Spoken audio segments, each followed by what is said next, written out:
Do you like plants? Of course. Well, even if the rest of you like plants as well, you might have noticed how the gardening club has redone their garden. ENS students decided to shine a light on the club.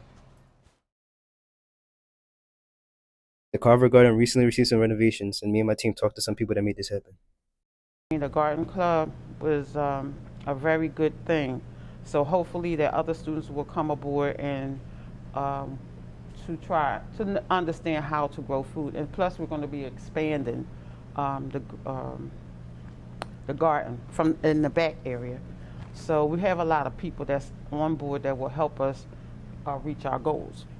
I find it really stress relieving, especially after a long day of school every Tuesday. I really love being outside because it feels more freeing, especially after the amount of stress that's put on me, seeing that I'm a junior in high school currently. And just like being here outside, it's like a good mental cleanse for me at the end of the day. And also just watching the Temple team, the engineering team, stuff like that, help build it, and also contributing my time and just like watching it be built. Everyone came together for a common cause, and they had fun while they were doing it, and they were interested, and it was fantastic. For us to come together, the students to come out, participate. We had some different organizations from Temple also come out to collab and volunteer. It was amazing. If you are interested in joining the garden club and learning how to grow, talk to Ms. Jordan, who is usually located near the cafeteria. Here's more about the instrumental program at Carver.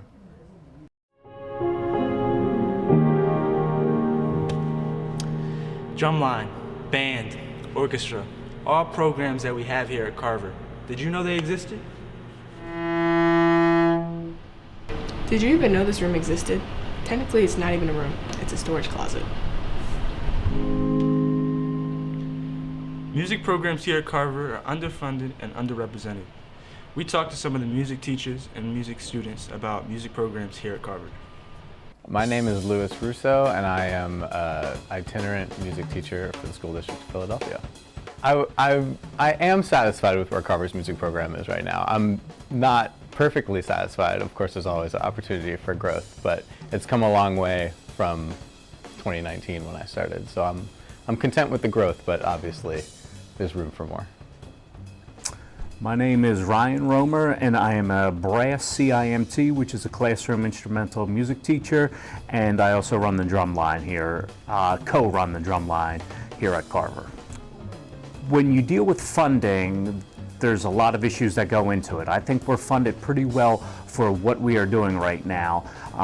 The lack of funding would come in with a full-time music teacher, which would just augment the program.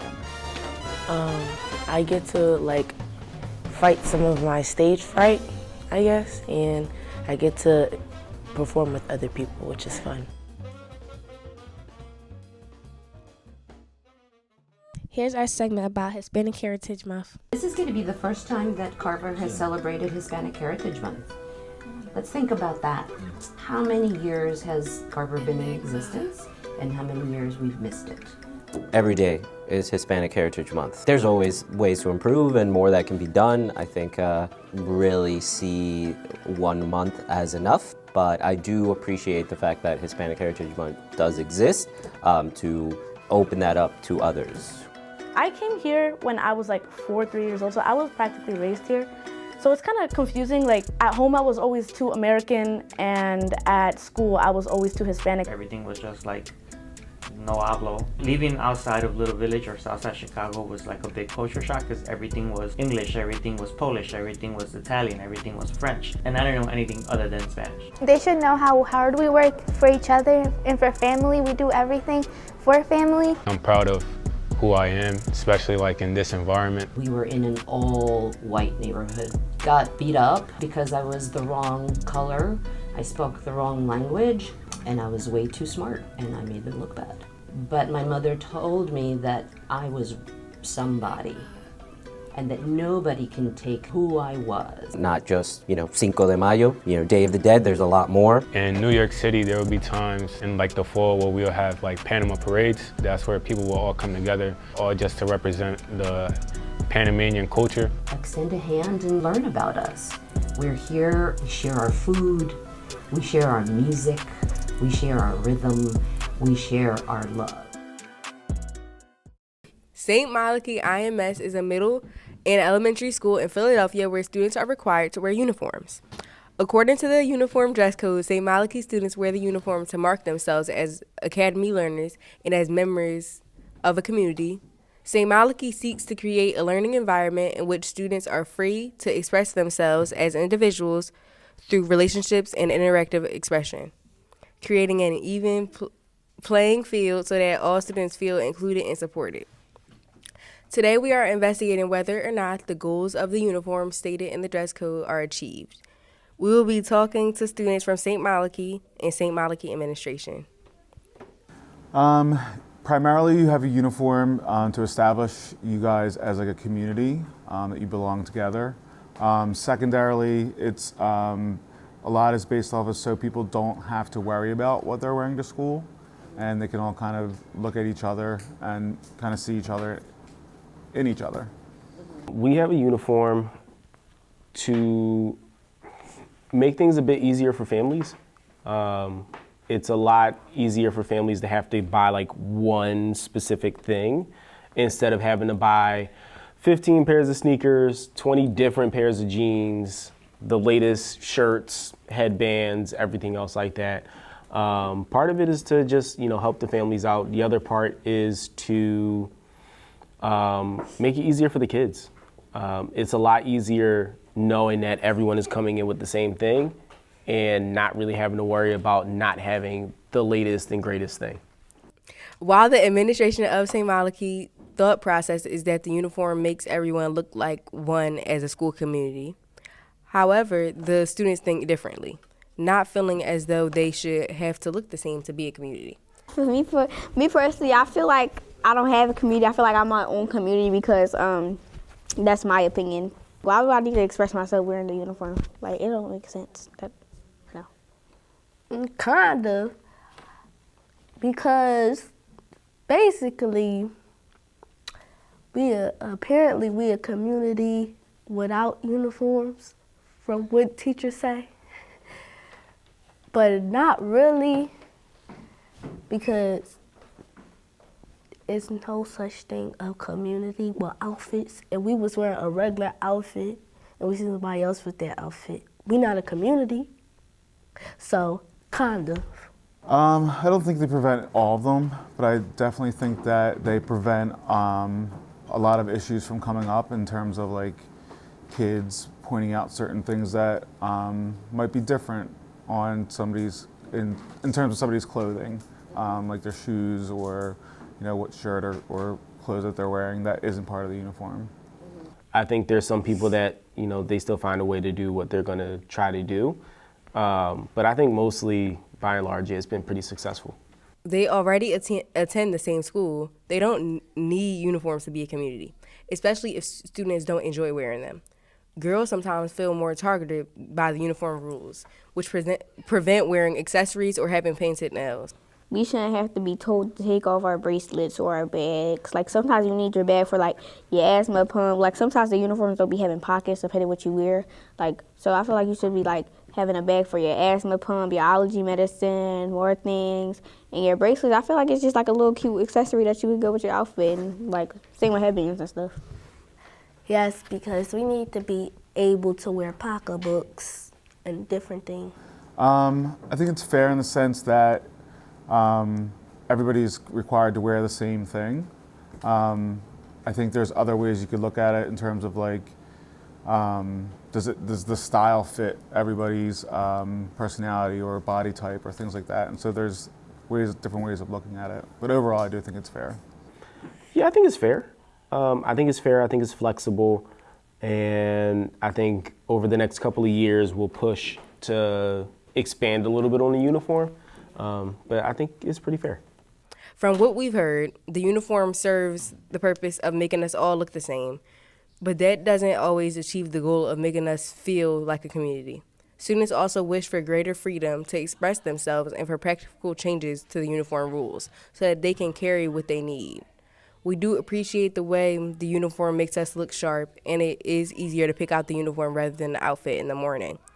Overall, students would like the rules around the uniform to change, allowing more accessories. I'm hungry. We just ate. Well, I'm hungry. I forgot my lunchbox in the classroom. I'll go get it.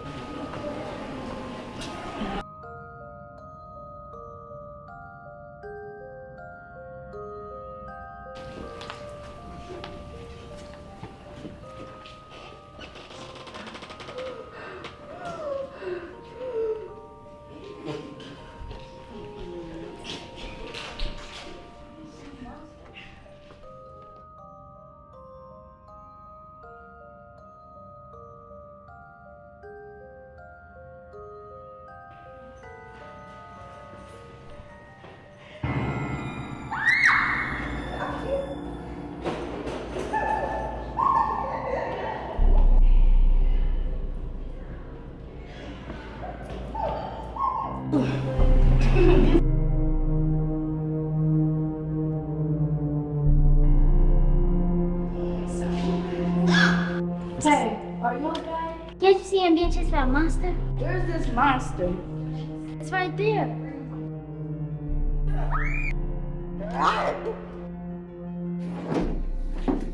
Serena, have you seen Brielle? No, but she was going upstairs to go get my lunchbox. And I'm still hungry.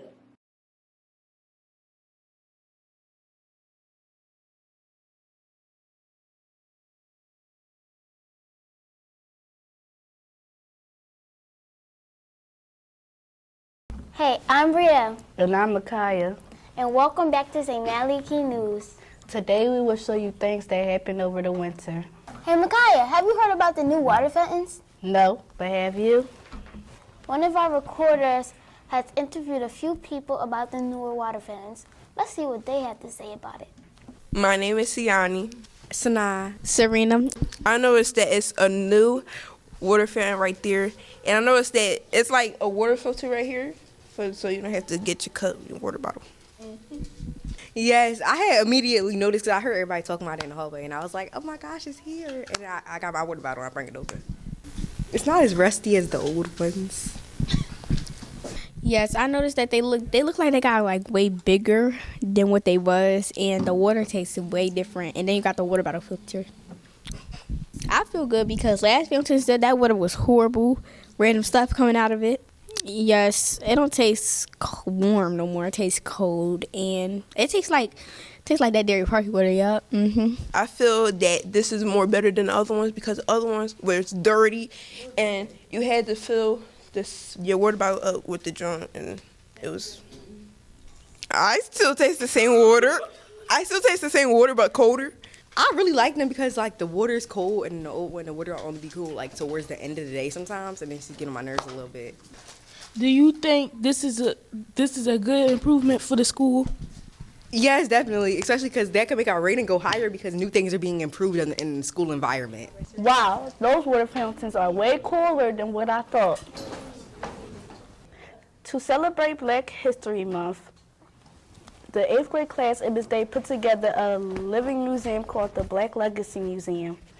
On Wednesday, February 28th, each class had the opportunity to visit the museum and learn about a variety of important Black figures, including SZA, Angela Bassett, Billie Holiday, A Boogie, Malcolm X, and Brandy. 8th grader Badir Grant shares the significance behind celebrating Black history and joy all year round.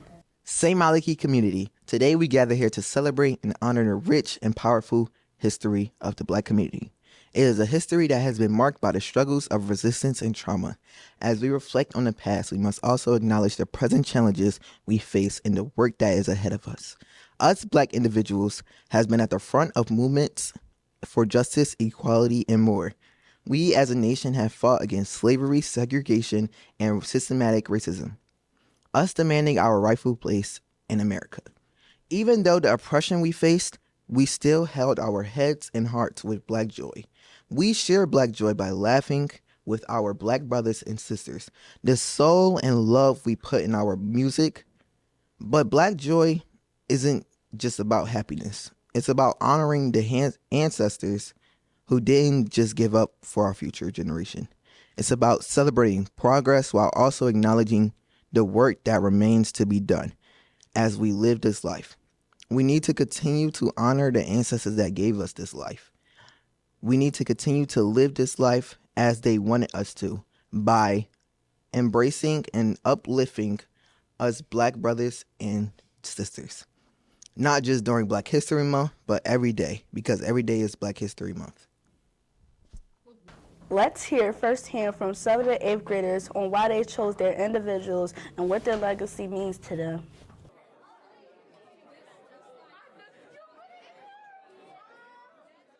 I did SZA. My person is known for her music and her like energizing like lifestyle and personality.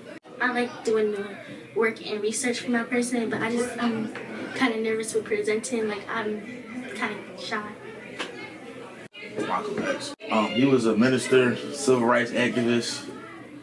He was like a really big leader of the Nation of Islam. He studied under Elijah Muhammad. Like Malcolm X is a good person to do because like when I learned about it in this gay class, it sparked my interest and stuff. And I had to play catch up and get the stuff done. So I was up all night doing this job. I was up till like 2 in the morning trying to do it. I was too. So I'm trying to like catch up on stuff I'm supposed to do and everything. And my favorite part is presenting to the people out there. So. Looks like Miss Day class took all night for that project. The jokes are getting kind of old. For the Winter Media Club, we work hard to put together some videos that Miss Kenya could use in guidance classes. One challenge scholars face no matter their age: navigating disagreements with others. Take a look.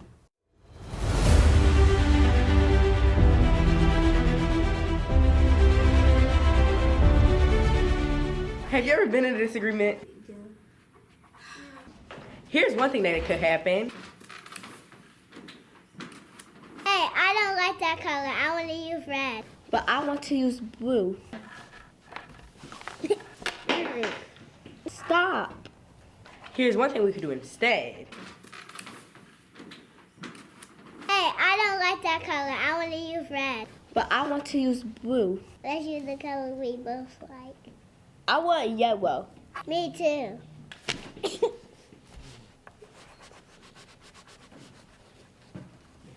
Next time you disagree on something, try to find something that you can agree on. Good thing they wasn't using glue, because then that would have been a sticky situation. You ever heard of tic-tac-toe 3 in a row? Well, this is something different. Our final news story is about the chess team. My name is Josiah. My name is Mr. Rock. The reason why I like chess is because it's fun and because it keeps me occupied and because you can learn a lot of stuff from it, like how you just attacked me. I love doing chess because it's like a big puzzle and every game I play is different. It's just so fun to have the fact that no game feels the same and there's so many different ways to play. Chess is fun because you can steal people pieces and make people mad and leave people with a stuck face. Chess is a game where you have to know how to use all of your resources correctly. You just have to maximize your potential, and I think there's a lot of ways that it relates to life in terms of just like the way you maximize your potential. And it might mean sacrificing certain pieces to see the end result. The reason why I wanted to do chess is because my dad friends and stuff be doing it at the barbershop. That they be betting on stuff. And it'd be funny. And also because you can beat people and that's it. Because I love playing chess and I thought I'd love to play chess with certain students who are here because it's my favorite thing to do, so why not? I mean, I think the biggest challenge is always when I lose a game because it's always tough to lose, but I think when I lose games is a lot of the times when I learn. I'm learning when I lose. If I'm winning, I might learn a little, but I learn a lot when I lose. So it's tough to realize, like, hey, it's okay to lose, and that's hard for me, but I know that I'm learning, so that's probably the hardest thing for me. My favorite chess piece is a knight, pawn, and a queen, cause the queen can go anywhere she don't care, but she just cannot go over pieces. And the reason why I like pawns is because it's just like an easy piece. And the reason why I like knights is because you can jump over people and it just be like much easier. My favorite chess piece, it kind of changes, but right now it's the knight because it's the only piece that can jump over other pieces. That I think chess is a beautiful game, and thank you for showing interest in it. I recommend that everyone try chess because there's a lot that you can learn from the game. Checkmate. Checkmate means the end of a match. And this concludes our Maliki Winter Newscast. Bye.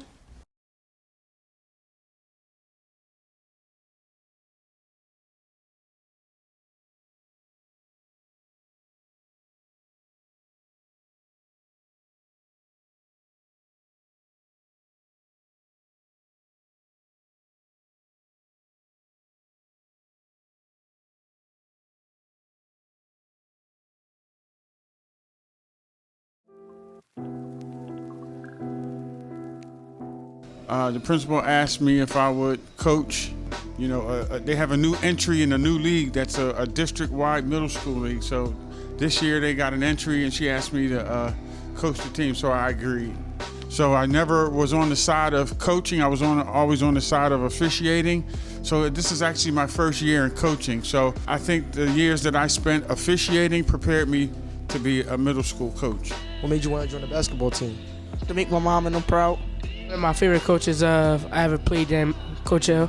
Although we've lost 7 games, I think the kids have really put in some hard work and really they come to practice every day and they want to get better, and I think they are getting better. We suicides, we run our plays, layups, foul shots. He need to be harder on us when we at practice. Actually do good on the playing time and stuff. He do good on that. If I had most valuable player, it would probably be Shafi Camps.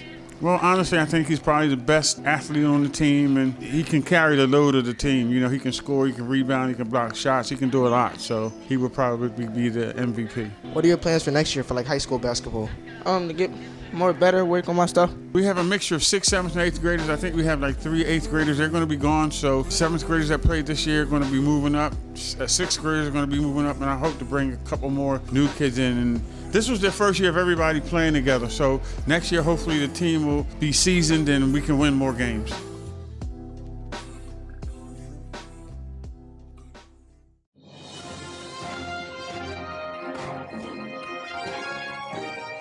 Hi, my name is Rayon. And I'm Isabella. And you're watching JPA News.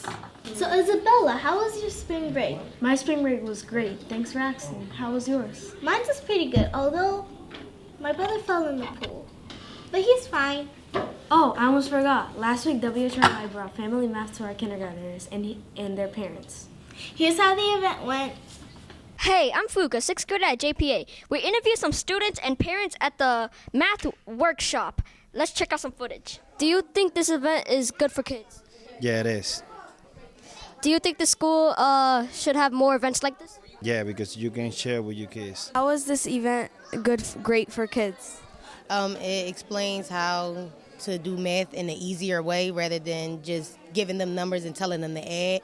They give examples as well as little things to count on. انتي بتحبي الحاجات زي كده؟ اجتماعات الآباء مع الأطفال نعم. Do you like having fun days with your mom at school? Yes. And these are some inspiring words said by the teachers. Hopefully you listen close. What gave you the idea to organize this event? Well, we learned about PBS SoCal's Family Math, and we thought it was really cool, and we wanted to bring it to schools in Philadelphia. Do you think this helps children learn more?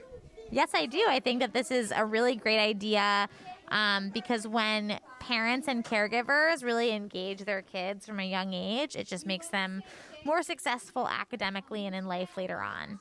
What made you come here today? We came to do our workshop for Family Math to inspire families to know that they're their child's first teacher. Math is around everywhere. As much as you think it is not, it is. Now let's hand it back off to Rayan and Isabella. This week at JPA we had book fair. Today you should go check it out because today is the last day. The book fair is open April 5th. Hello, my name is Christopher, and we're at JPA News. And hello, I'm with my friend Ava Bell. Is there any books that interest you? Horror. Because I love horror movies and I love to watch horror. I like interesting books. Hi, I'm Isabella from JPA, and I'm here with Yariel. So Yaria, how was the book fair? Good. Hello, what's your name? Diana. What books do you like? Action books. Why do you like action books? They are cool. Why do you want to go to the book fair? Because I want to see all the comic books. And why do you like comic books? Because they are like, especially have onomatopoeia and stuff like that. What's onomatopoeia? It's like something that it goes like boom or stuff that makes sounds. What's your first name and last name? Reed Hamid. And what are your favorite genre of books? Countries books. Country books is like it'll book a lot of countries, you're gonna know about it. You're talking about like science books, like books that are like scientific, that has like countries and continents in them? Yeah. Did you know next week on April 8th, a total solar eclipse will be visible across North America? Here's more about it and how to safely view it. Blue moon, you knew just what I was there for. Hello, my name is Christopher, a 7th grader at JPA, and today we're going to be talking to Miss Gelati about solar eclipses. Hi, I am Miss Gelati. I am an 8th grade science teacher. Eclipses can happen every year and a half or so, but a total eclipse is much more rare, something like every 400 years. So a solar eclipse is when the moon passes between the Earth and the sun. But a lunar eclipse is when the Earth is in the middle instead of the moon. So it's like the sun casts the light, the Earth casts a shadow onto the moon, making the moon look kind of like reddish. Get a pair of solar glasses, put them on, and look up. Happy April, everyone. See you next Friday on JPA News.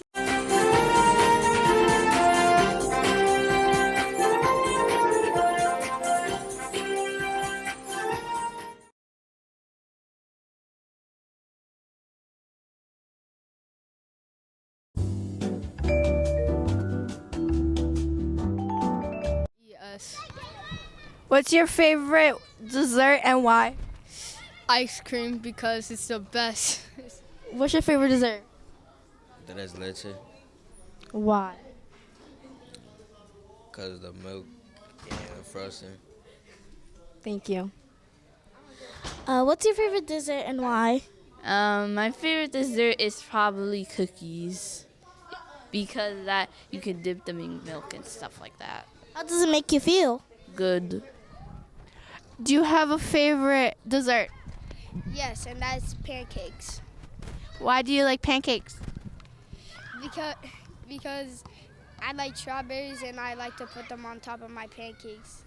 And why? And how does it make you feel? It makes me feel good.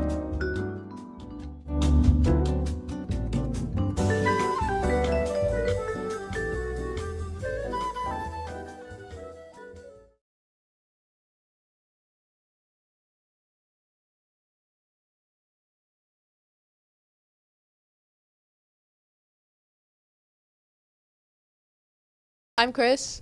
I'm in 12th grade. I'm Clarissa, and I'm a sophomore at BPLA. My name is Aaliyah Young. I'm a freshman at BPLA. My name is Sierra Mitchell, and I'm a 10th grader. Miss Angie came up to me one day and was like, "Hey, do you want to work on WHYY? Like join WHYY, and I was like, sure. I feel like the hardest part of finding an LTI is just, the LTI process in general. Like, you got to do a cover letter and a resume, and actually finding an LTI, it's like really hard to do. For some reason, it's difficult looking for places that are going to give you LTIs. Because there's not much opportunities I like to do. I kind of gave up halfway on looking for different LTIs. I had connections with Brianna's spouse, Trent, and I kind of needed an internship this year. And I like media, I like WHYY. Because I like photography and working with cameras. Yeah, and I was also a summer intern, so that was helpful. They helped me learn how to edit a little bit more and record better. I feel like the opportunities they have provided for me is actually, getting on camera and not being, camera shy. I learned how to script write and edit and make a timeline. I made friends with a lady named Tina. She worked in the sound booth, she helped with sound and mics. She was doing her own documentary and stuff, and she asked me to join in. I didn't go to the trip to WHYY, but I feel like if I went, I would have met more people. At the same time, it was a fun experience. Did you know about the TikTok ban? No. This is Factual POV, and we're here to tell you the facts. Now, the US Senate has overwhelmingly passed a bill ordering TikTok's Chinese owners to sell the app within months or see it banned in the United States. Tracking people, it's dangerous for our young people, and we got to find a way to rein it in. As it stands, the bill would force the Chinese company ByteDance to sell its ownership of TikTok or face a U.S. ban. I'm Alondra Hernandez. I'm Sierra Mitchell, and we're also getting student input. Do you know about the TikTok ban? Yes. I feel like it shouldn't be banned because it's really a platform where we get to learn things and see different stuff that I didn't see before on Instagram or anything. I don't know nothing about it. I just know they banned TikTok. It doesn't really impact me because I don't really do anything on TikTok other than watch videos. How do you think it will impact other people? I think it will impact other people by content creators. They will impact content creators, influencers, and people who get paid to do TikToks. How do you think other people will feel about TikTok being banned? It depends. Some people be on their phone 24/7 just scrolling through TikTok, so they be mad.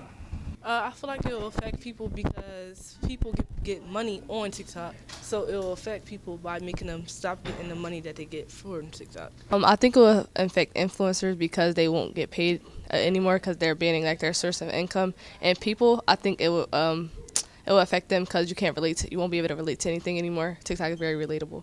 Hopefully it'll push into a new stream of influencers and let new people get a hold of something interesting. Now, of course, the clock is ticking for TikTok to make a sale, but they could have more time because TikTok's CEO has vowed the company is going to pursue legal action against the measure, and that could give the video app a few more years to figure out a path forward, given that some of the courts do take a while to get everything through. How you doing today? For something so present in our world, no one ever talks about math. But I don't do it on purpose. It's not I'm just thinking about, hey, let me add this. It just come naturally. I think math just come naturally. You're not thinking about it. It just happened. That's Kalia Collins. She's a freshman at Big Picture Learning Academy, a high school in Camden, New Jersey. What I dislike about math, I hate how it get harder and harder and harder and harder. And I also hate when I learn something else, I really got it, she goes to the next assignment, and I don't know what I'm doing. 6th grade is a tough year for math. Their struggles with math weren't made any easier when they spent their entire 6th grade year trying to learn math remotely during the pandemic. Yeah, I think it got hard for me with 7th grade because you know how Corona came and 5th grade we was out, 6th grade we was out, and I wasn't paying attention because I was always asleep and stuff. So everybody had a challenging time when COVID hit. Mm-hmm. Yeah, I'll be asleep on my Zoom. Nah, I was asleep. Let's keep it. I was asleep, so my mom made me sit at the table and do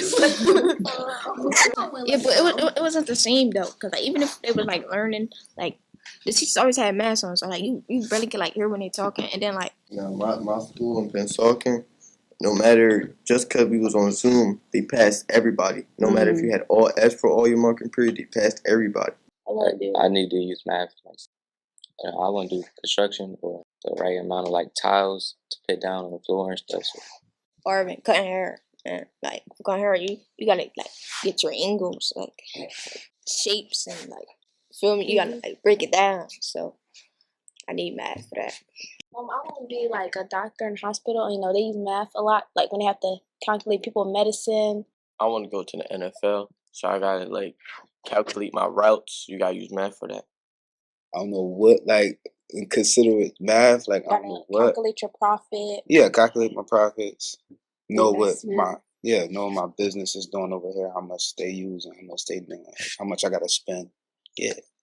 Don't play around your freshman year, or try to get good grades, because all of that will add up in your senior year. I be slacking up, and I remember I was like, bro, I'm not gonna make it where I want to go if I keep going on like this.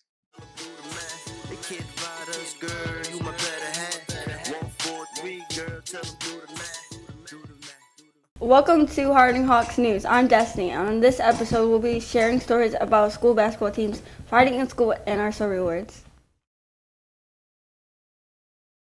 As students at Harding, we have noticed fights in school, bringing concerns about safety to light.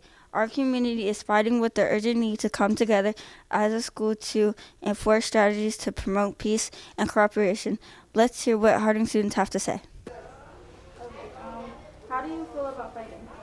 I feel like the fighting in Harding isn't as bad as it could be, but there definitely could be some improvements.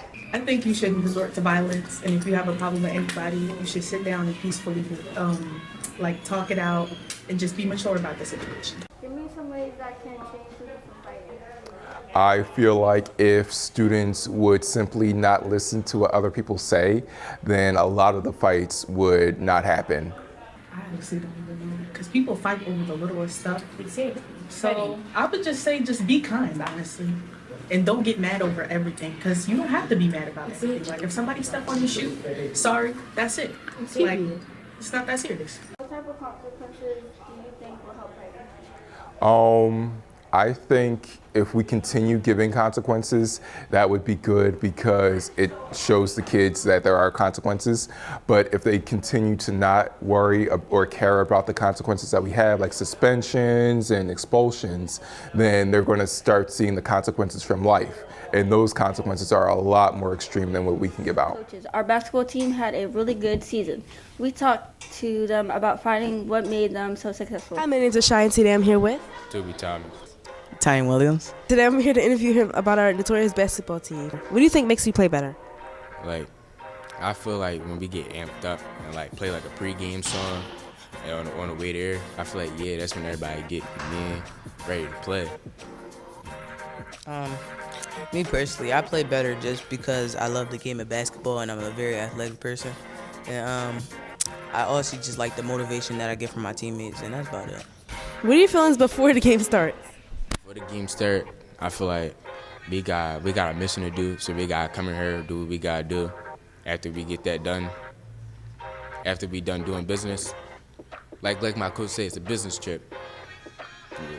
I feel pretty confident in winning. I just feel like I'm gonna win that game. Like every time I go into something, I just feel like I'm gonna win it.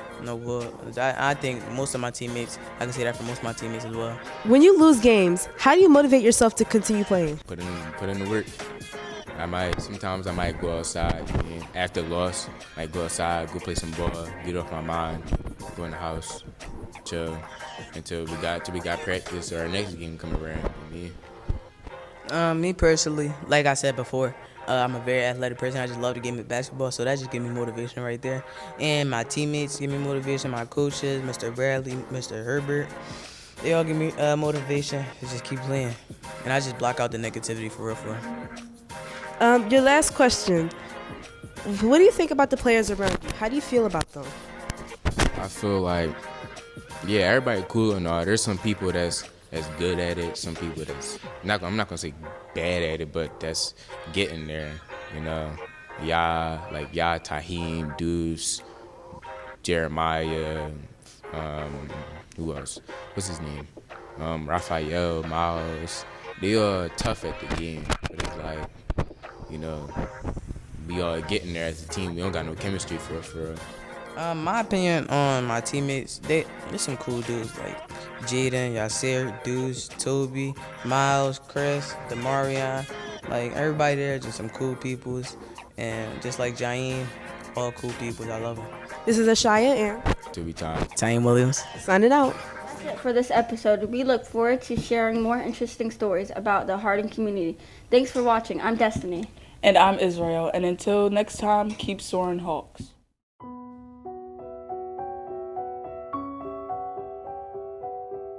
I never killed her.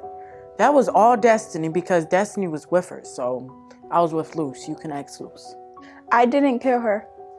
I wasn't with her when we left the park. I was with someone else. I didn't kill her.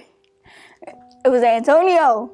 I was with Luce and I was also with Destiny and the other girl. We were just hanging at the park. We were just chilling, having fun on a Friday night after school. That's when we all decided to go home because it was very late. And that's when Destiny went home with a girl. And then me and Luce went home together.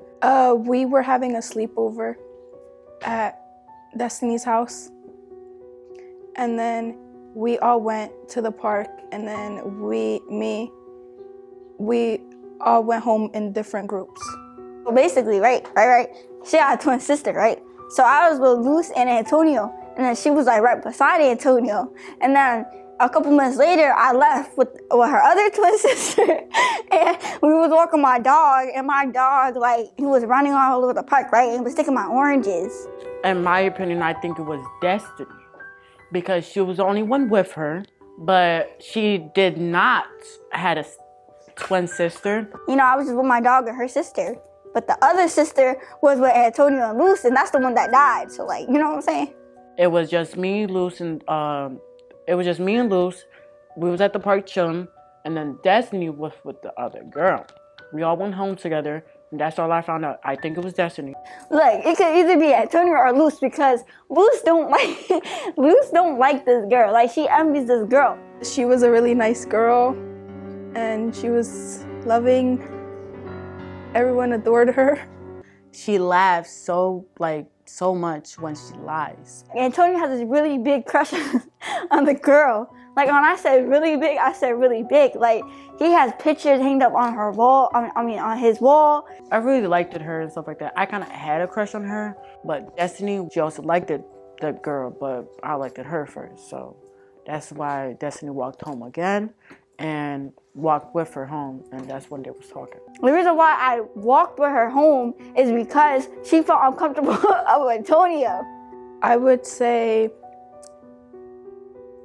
Antonio is more of a confrontational person. With Antonio, he's like really dramatic when he's like confrontational, and like he could go from like being all nice and cheerful to like raging and throwing everything like everywhere. Well, I'm actually an overthinker, but in my opinion, I think that I'm a genuine person when you get to know me. But when I find some stuff out about you, like if you talk behind my back, I am gonna have a one-on-one conversation with you. But if it does not end well, I'm gonna end the situation like I want it to be.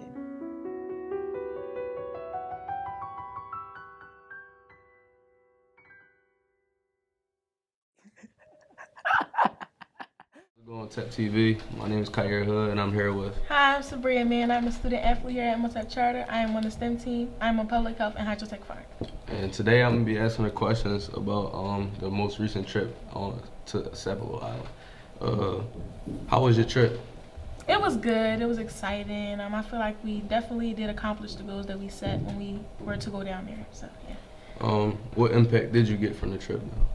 It was humbling. I'm very humble. I know that now that a lot of people don't have what we have here in Philadelphia and some in other countries. A lot of people don't have what we have. So we got to be thankful every day for the stuff that we get and the stuff that we are set to have, because not everybody has it.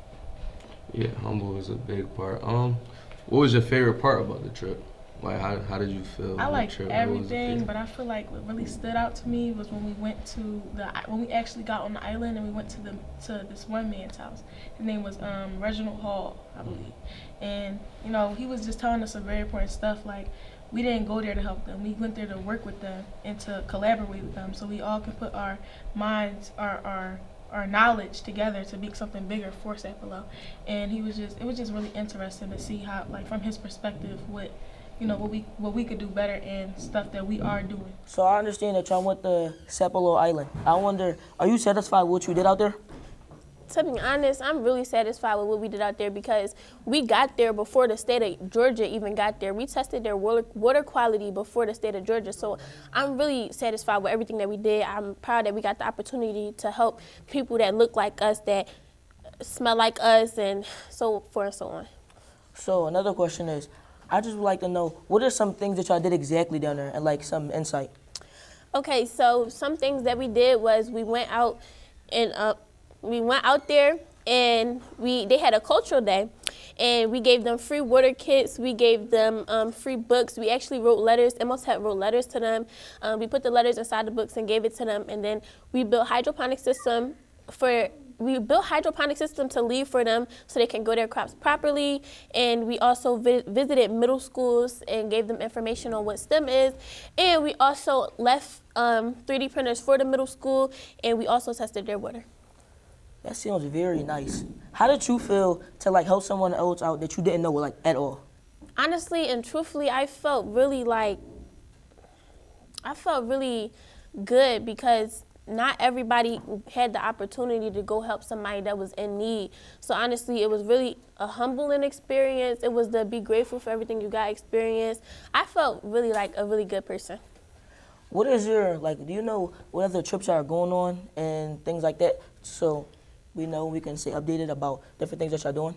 So we actually are going back to Africa to provide a prosthetic leg for one of the girls out in Ghana. And we're giving them water again. Clean water. Do you know what part of Ghana? I mean, not Ghana, like what part of Africa? Is that the only part? Or is it y'all going to more places in Africa? More places. Kenya, to be exact. Very nice. I just would like to say thank you for the interview and helping everyone else out. You're welcome. Have a nice day. Thank you.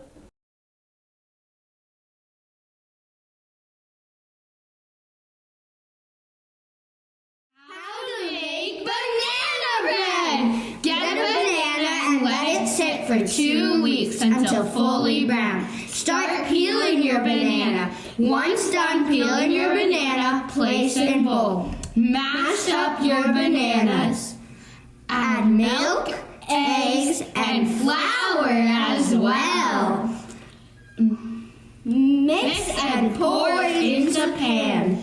Bake at 350 degrees Fahrenheit until golden brown. Cut and serve.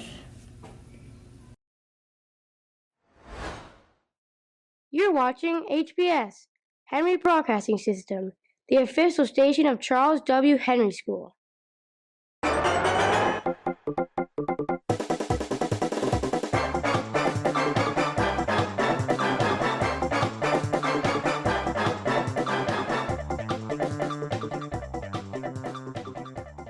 Welcome to Hog Talk. I'm Kingston. I'm Jai. And we have breaking news from the pin release team. Middle school boys came in first place winning gold. Middle school girls came in second place winning silver. Congratulations to both teams. And Coach Munster. Welcome to Hog Talk. I'm Kingston, and I'm here with the 4x1 pin relay winners. And I'm here with the girls team to interview them. And I have some questions for you guys. How did you pull through with this run? I would say we did pretty good. Somebody's shoe fell off, but that's okay. I'm not gonna lie, it was a little iconic both times. And I would say we did it by teamwork. I'm not gonna lie, 3 seconds before I had to start running, I just didn't realize it, and then I kind of ran, and then I was just like, oh, that's it. And what was you guys' game plan? Those handoffs. Our game plan was to focus on our handoffs. It's the most important thing in the 4x100, and to make sure that we were communicating during those handoffs. Thank you, guys. Let's go to Nat at the news desk for this week's segment of Knowing is Growing.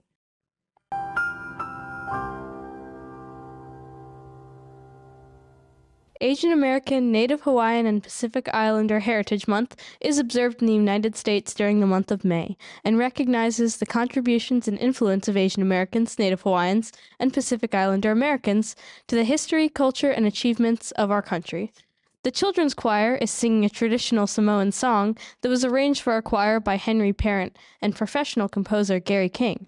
You can see Mr. Gary and the choir on May 30th at 7 p.m. for their concert. Okay, what's your name? Maxwell.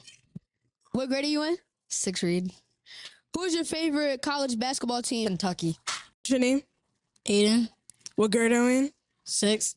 Who do you think will be in the men's Final Four college basketball tournament? Duke, Georgetown, and North Carolina, and Kansas. What grade are you in? 6. So how many points do you think Caitlin Clark will score in the first round? Probably at least 20, maybe 30. What's your grade? 6. Do you think any Philadelphia teams are going to make the tournament this year? Temple, Villanova? No. Welcome to Hard Talk. I'm Kingston. I'm Miko. I'm Jahid. As you saw previously, we interviewed people on the top picks on teams in March Madness. Thank you to our interviewees. This is Nat. And that's Noller. We're here to talk classic rock, except for not really, because today we're talking punk. Kind of. That's right. In this segment, we'll be comparing post-punk bands from 2 different decades, the 80s and the 2000s. We'll talk about what defines post-punk, what genres fit within the umbrella term, and the importance of separating the art from the artist. In this case, why Morrissey is a bad person. I'll be taking the side of the Smiths today. Yay! Calm down and pick a band. Oh, I know. I picked the YYYs. The who? I picked the YYYs. Oh yeah, so that's what you pick. Yeah, I picked the YYYs. Yeah, that sounds great. Now it's time for a history lesson. First, we'll be answering the question, what is post-punk? And to answer that, we have to start with a different question. What is punk? Punk is a genre of music that focuses on being independent from the mainstream. It's loud, distorted, and often simplistic in its instrumentation. Noah listens to a lot of 90s and 2000s punk. I listen to a lot of proto-punk.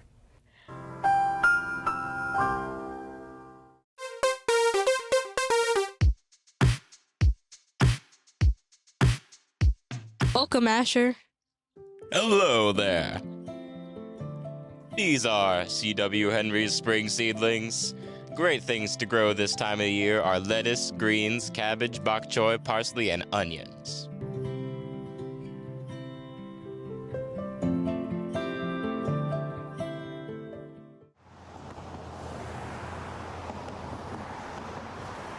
I pledge allegiance to the flag of the United States of America and to the republic for which it stands, one nation, divided.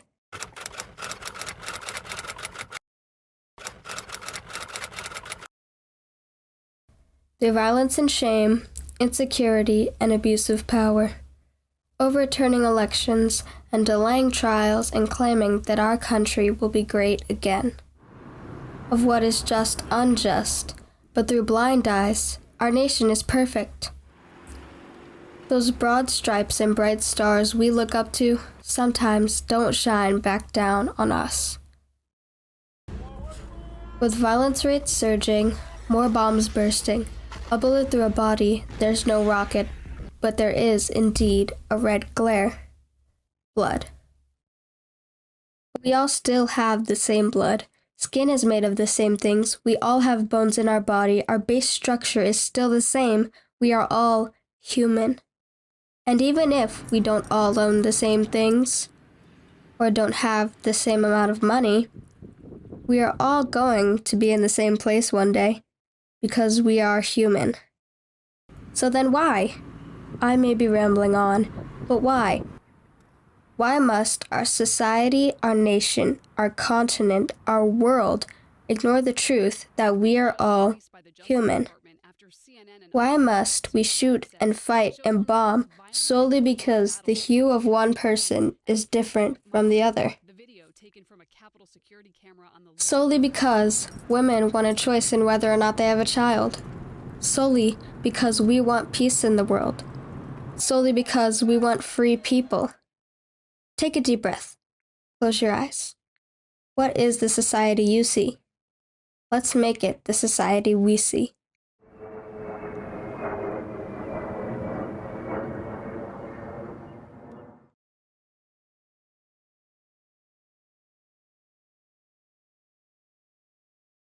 Oh, this is crazy.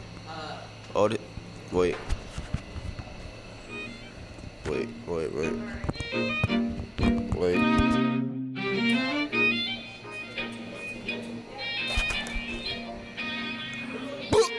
Can you hear? Oh, sorry.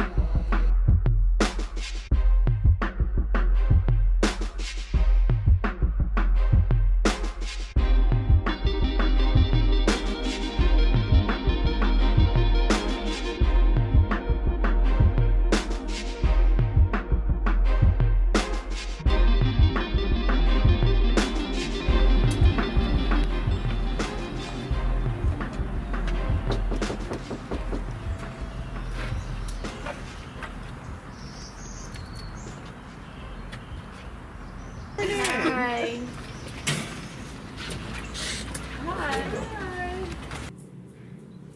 I think this house became automatically known as a safe house for freedom-seeking Africans.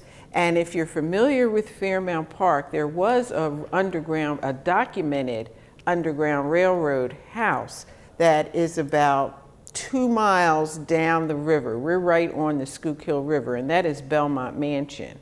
And between Belmont Mansion and Germantown, because that's where they were running to, as far as we know, there was nothing in between. So I kind of think, and people who are involved with the house think, that this was a safe house, and it was a known safe house, and it was built for that reason. Because if you look at this window, if you look down here, this window is really a door. So if there were people who were running and they felt that someone was following them, they could come up the hill from the Schuylkill, they could come through this door, and they can go right down into, this is just a little room. Doesn't have anything to do with the basement or the rest of the house. And they could just go right down here. The owners of the house could actually put a rug over it or move a piece of furniture over it. And if someone came knocking at the door and said, "We think you have runaways, let us search your house," they wouldn't know that this is here. And why is this in the best room? Because the kitchen where they would actually store things would be on the other side. William Lewis's most important accomplishment was the fact that he wrote the first law in the United States to abolish slavery, but it was only a state law. And that was in March of 1780. And the law read, if you were a slaveholder and you brought your enslaved people into the state of Pennsylvania and they were here for 6 months or more, they would automatically be free. And this law basically is still in the books today in 2024. So it was very useful because that was the reason why Philadelphia became the main hub for the Underground Railroad, because of this law. About how many people did William Lewis help? You know, that's a question that we don't really know. We know stories of some of the people, but we do know that when he died, and this was in 1819, during his funeral, in one of the newspaper articles, it says that thousands of, they called us Negroes then, thousands of Negroes walked behind his casket, which leads us to believe that he was helping hundreds of people, that people felt like they had to come and honor him in his death. So I guess there'll never be a way of knowing how many, he actually helped. Okay. What were some of the challenges he faced along the way? I think he was also a judge, so I think his challenge was to keep people like George Washington, who at one point in time, they were good friends, and I think just keeping his secret that he was basically helping, people to gain their freedom.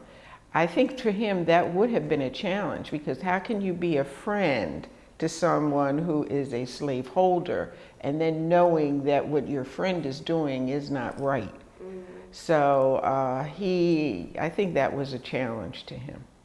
And last question, what is your personal opinion on how things are for Black people in Philadelphia now compared to the colonial era? I think it's better because first of all, we are not enslaved anymore for a long time. But we still have our challenges. We still have to fight. We still have to, because of the color of our skin, we're also sort of judged before they actually know who we are and what our personalities are. So we still have challenges, but they're challenges that I think that we can overcome. All right, what's something you want to do after high school? I'm going to programs to study cancer biology, clinical care. Hey Salah, what's something you want to do after high school? After high school, I'm going to be going to Penn State Abington to go play basketball and then also pursue a career in business and whatnot. I'm going into the military. Who? The military. The military? Mm-hmm. Oh, period. You fighting for the U.S. All right, thank you. Thank you so much.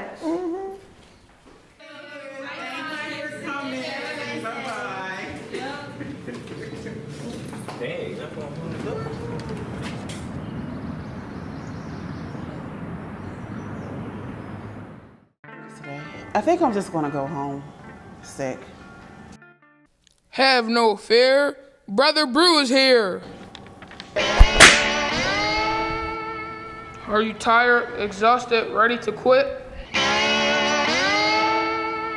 I come with a special treat. What is all this noise? I am on the